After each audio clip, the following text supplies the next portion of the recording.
Bonjour à tous et bienvenue pour cette deuxième partie de vidéo consacrée à l'archéologie dans les médias. La dernière fois, nous avons parlé de la presse classique. D'ailleurs, si vous n'avez pas encore vu, le lien de la première partie de cette vidéo est en description. Bref, aujourd'hui, nous allons nous pencher sur quelque chose qui est de plus en plus présent dans nos vies, surtout pour s'informer, j'ai nommé Internet.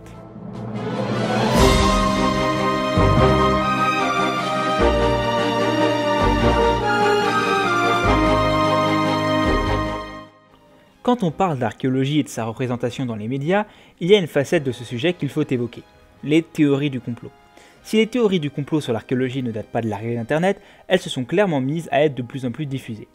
Ce qui donne de très nombreux articles sur ce que cacheraient soi-disant les archéologues. Il faut savoir que l'idée que ces chercheurs masquent la vérité ne date pas d'hier, mais ça fera peut-être l'objet d'une future vidéo.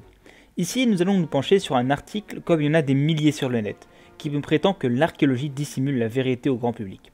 Le titre est « L'archéologie censurée ». Ça annonce la couleur. Il a été publié sur un blog en 2012 et je vais vous en lire un extrait. Alors même que l'homme pense être dans une démocratie à l'abri de tout type de censure, il est loin de se douter que sur les sites archéologiques, les objets historiques ne rentrant pas dans les normes de la théorie générale sont écartés de la recherche scientifique.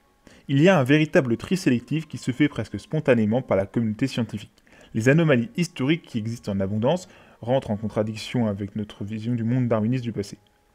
Ainsi, depuis plus d'un siècle, l'archéologie ne peut plus avancer car les scientifiques ne font plus attention à ces objets anachroniques. Voilà une introduction bien attirante, dans laquelle on prétend quelque chose de grave. Mais attendons la suite pour avoir des preuves. On nous dit ensuite que des courageux scientifiques risquent leur carrière pour nous dire la vérité. Par exemple, un certain Michel Crémeau témoigne. Au cours des 150 dernières années, les archéologues et anthropologues ont caché autant de faits qu'ils en ont mis au jour. Voilà une affirmation intéressante. Alors admettons. Par contre, j'ai un problème. Cet homme n'est pas un scientifique, mais un essayiste, qui semble vivre de la vente de livres assez douteux sur l'archéologie interdite. J'ai été incapable de trouver le moindre diplôme que posséderait cet homme, et il en va de même pour tous les intervenants de cet article. Donc ça n'inspire clairement pas confiance. Par la suite, un certain Jean-Steen McTeer, excusez-moi pour la prononciation, nous dit « En 1966, on a découvert un site antique dont on a d'abord cru qu'il datait de 20 000 ans. On trouvait ça déjà très ancien. Mais quand on a finalement obtenu les datations avec plusieurs méthodes, le site s'est révélé vieux de 250 000 ans. Je m'en suis tenu aux datations. Je n'ai pas compris que cela pouvait compromettre ma carrière. Depuis ce jour, toutes les portes professionnelles lui sont restées closes. Le site a été fermé avec interdiction de reprendre les fouilles. » Voilà un fait très intéressant. Mais aucune information sur le site en question n'est donnée. Pourtant, rien n'empêcherait de le dire, puisqu'il n'a plus de carrière. Pour que l'on puisse faire des recherches, s'assurer qu'il dit vrai et faire éclater la vérité. Vous savez, en science, on considère que le témoignage est la pire des preuves, car il est très facile de mentir. Et on dit souvent également que ce qui est avancé sans preuve peut être rejeté sans preuve. Une question évidente se pose alors. Pourquoi l'archéologie est-elle censurée ? Est-ce par fainéantise, afin de ne pas reprendre toute l'histoire à zéro, que les archéologues ne veulent pas révéler au public ces anomalies archéologiques ? Ou bien est-ce parce qu'on veut nous cacher une vérité inimaginable ? Dire que des civilisations ont vécu avant le déluge est un blasphème scientifique. Et pourtant, cette théorie prend toute sa place si l'on prend l'ensemble des objets archéologiques sans faire de tri et sans trafiquer leur date de fabrication. Galilée disait « Le doute est le père de la création ». Pourquoi aujourd'hui empêche-t-on les archéologues de douter de la théorie officielle ? Beaucoup de choses sont avancées dans cet article. Mais pas une seule preuve, pas une seule source. Rien d'autre que des accusations montrant l'ignorance totale des auteurs. Si vous cherchez un tout petit peu, vous trouverez des tas de fois dans l'histoire où une théorie allant à l'encontre du schéma global d'abord a fini par être acceptée. Un exemple simple, le site de Göbekli Tepe, en Turquie. On croyait qu'il était daté du commencement de l'agriculture. Mais en réalité, il a été daté de bien avant finalement. Ça allait totalement contre le consensus général, mais ça a fini par être accepté. Mais voilà, pour ça, il faut des preuves. Ce que les auteurs de cet article n'apportent à aucun moment. Et vous savez, il est très facile de finir en citant Galilée, mais ce dernier a également dit « Il est certainement nocif pour les âmes de transformer en hérésie le fait de croire ce qui est prouvé. » Bref, comme vous pouvez le voir, la plupart du temps, ces articles ne sont que du vide, n'apportant aucune preuve. Mais qu'en est-il d'un des médias les plus regardés par les jeunes, j'ai nommé YouTube. Sans grande surprise, on y retrouve toutes les dérives citées précédemment. Vidéos sensationnelles, mensongères, sans source et surtout beaucoup de mystères. En effet, toutes ces vidéos jouent sur le mystère, sur le fait que des choses sont cachées au grand public. D'ailleurs, ce n'est pas uniquement sur YouTube que l'on retrouve ça. De nombreux documentaires jouent là-dessus pour rendre leurs propos plus attractifs. Et tant que par la suite il se base sur des preuves et des éléments scientifiques, pourquoi pas? Cependant, n'accordez pas une confiance aveugle en un documentaire, on ne compte plus ceux faisant passer un message douteux avec plus ou moins d'efficacité. Et je vous invite à toujours vérifier ce qu'il dit, surtout quand l'information vous paraît extraordinaire. Nous allons nous pencher sur un cas assez récent et connu de la plupart des gens. Vous connaissez sans doute le célèbre reportage La Révélation des pyramides, un soi-disant documentaire racontant que l'homme n'a pas pu construire ces édifices.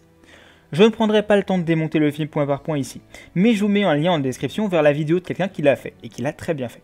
Bref, ce film a inspiré un célèbre youtubeur, avec une très grande communauté pour faire une vidéo. Oui, je vais parler de Squeezie et des pyramides. Alors, là encore, je ne vais pas démonter sa vidéo point par point, ça a déjà été fait, et sans doute mieux que je ne pourrais le faire. Là encore, vous aurez un lien en description. J'ai choisi cet exemple car il montre une chose importante. Les informations trompeuses en archéologie ne se cachent pas forcément dans d'obscures chaînes YouTube enfuies et difficiles à trouver. Parfois, ces dernières sont à la vue de tous, et ça montre surtout que tout le monde peut se tromper et relayer une fausse information. Ça m'est déjà arrivé et ça vous est sans doute déjà arrivé aussi. Ça peut ne pas être grave, mais dans le cas de Squeezie, il y a des millions de gens qui regardent ces vidéos. Le minimum aurait été de faire lire son texte par quelqu'un s'y connaissant un petit peu, ou même de faire des recherches, car lorsqu'on se base sur une seule et unique source, en l'occurrence ce documentaire, il faut vérifier si elle est crédible. Parce que quand on regarde les commentaires de sa vidéo, c'est assez affolant.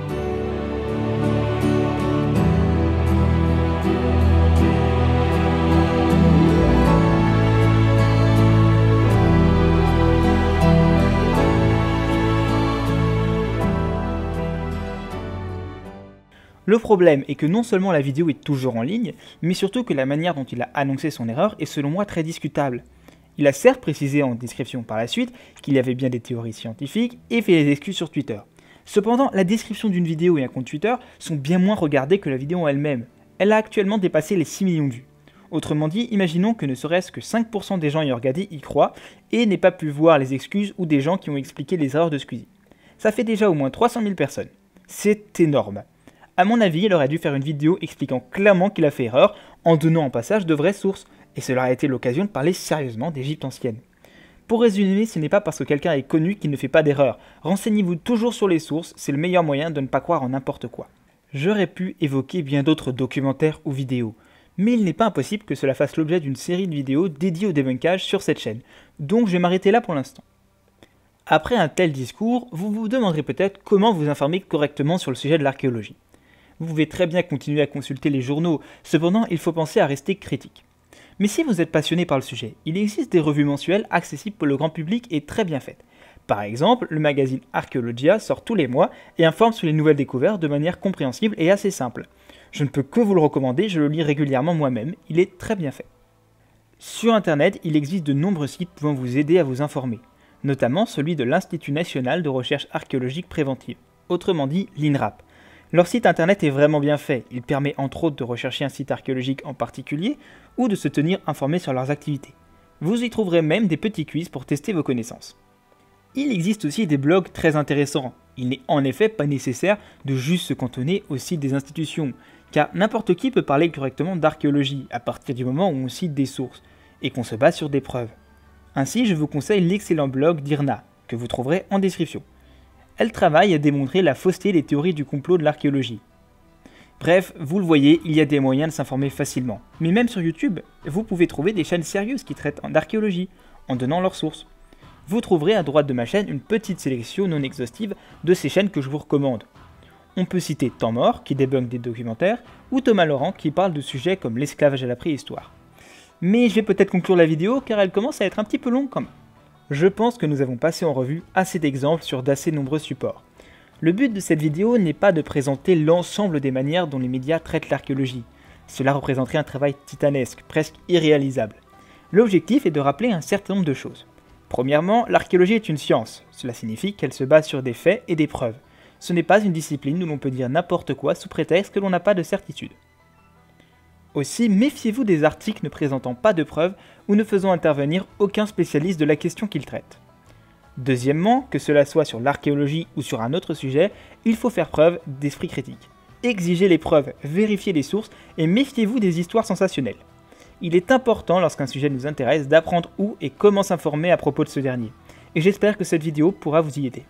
L'archéologie reste une science qui intrigue les gens, les fascine et les font rêver. Quel enfant ne s'est jamais dit qu'il deviendrait Indiana Jones un jour ?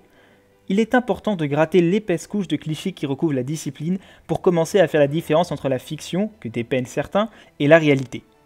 Comme d'habitude, vous trouverez toutes les sources en description et vous pouvez vous exprimer en commentaire. N'hésitez surtout pas à vous abonner si mon travail vous plaît, et en attendant la prochaine vidéo, n'oubliez pas de creuser la question.